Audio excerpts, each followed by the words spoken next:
میں اس حوالے سے ذرا وضاحت آپ کی خدمت میں عرض کرنا چاہتا ہوں کہ آزر جو تھا قرآن نے اسے کہا کہ وہ بت پرست تھا، اور جناب ابراہیم علیہ السلام جد الانبیاء ہیں، نبی پاک علیہ السلام آپ کے جد امجد ہیں۔ اب اگر ہم یہ کہیں کہ جناب ابراہیم علیہ السلام آپ کے جو حقیقی والد ہیں، آپ کے حقیقی جو باپ ہیں وہ مشرک ہیں، کافر ہیں، تو نبی پاک علیہ السلام کا سلسلہ نسب اس کے اندر شرک آتا ہے۔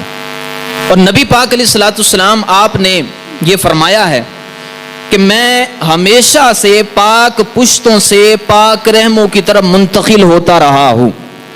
اب ہمارے جو کچھ حضرات ہیں وہ قرآن پاک کی ایک آیہ مقدسہ سے استدلال کرتے ہوئے کہتے ہیں کہ جناب حضرت ابراہیم علیہ السلام کے والد کا نام آزر ہے، اور وہ قرآن پاک کی سورہ انعام اس کی یہ آیہ مقدسہ پیش کرتے ہیں دلیل کے طور پہ۔ وہ کہتے ہیں وَإِذْ قَالَ إِبْرَاهِيمُ لِأَبِيهِ آزَرَ، قرآن یہ کہتا ہے کہ یاد کرو اس وقت کو جب کہا ابراہیم علیہ السلام نے لِأَبِيهِ اپنے باپ آزر کو أَتَتَّخِذُ أَصْنَامًا آلِهَةً، کیا بتوں کی پوجا کرتا ہے؟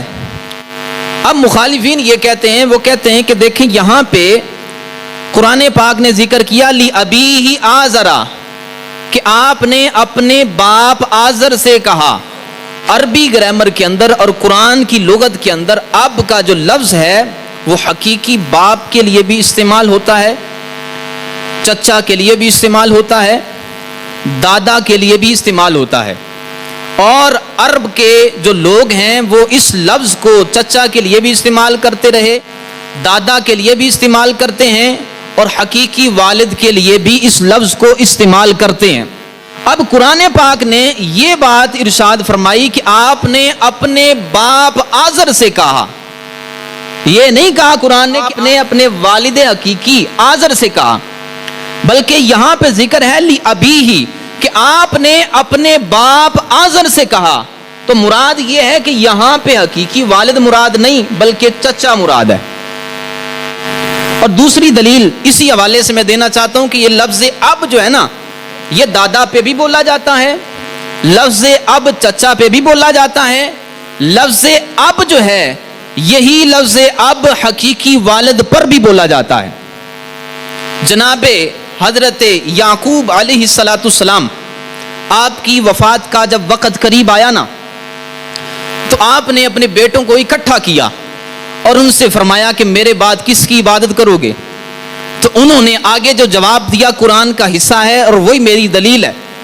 انہوں نے آگے سے ارشاد فرمایا کہ قالوا نعبد الہک و الہ آبائک ابراہیم و اسماعیل و اسحاق، انہوں نے کہا کہ ہم عبادت کرتے ہیں جو آپ کا الہ ہے، جو آپ کا رب ہے۔ انہوں نے کہا آبائی کا، جو آپ کے آبائی کرام ہیں، کون ہیں؟ ابراہیم و اسماعیل و اسحاق، حضرت ابراہیم علیہ السلام حضرت یعقوب علیہ السلام کے دادا جان ہیں، اور حضرت اسماعیل علیہ السلام یہ چچا ہیں، اور حضرت اسحاق علیہ السلام یہ والد ہیں۔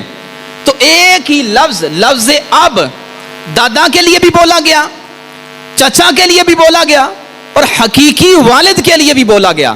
ہم کہتے ہیں اسی طرح قرآن نے یہ جو ذکر فرمایا نا وَإِذْ قَالَ إِبْرَاهِيمُ لِأَبِيهِ آزَرَ کہ حضرت ابراہیم علیہ السلام نے اپنے باپ آزر سے کہا، تو یہاں سے مراد حقیقی والد نہیں بلکہ آپ کا چچا ہے۔ چچا بت پرست تھا اور حقیقی والد جو تھے وہ موحد تھے، وہ اللہ کی توحید کا اقرار کرنے والے تھے۔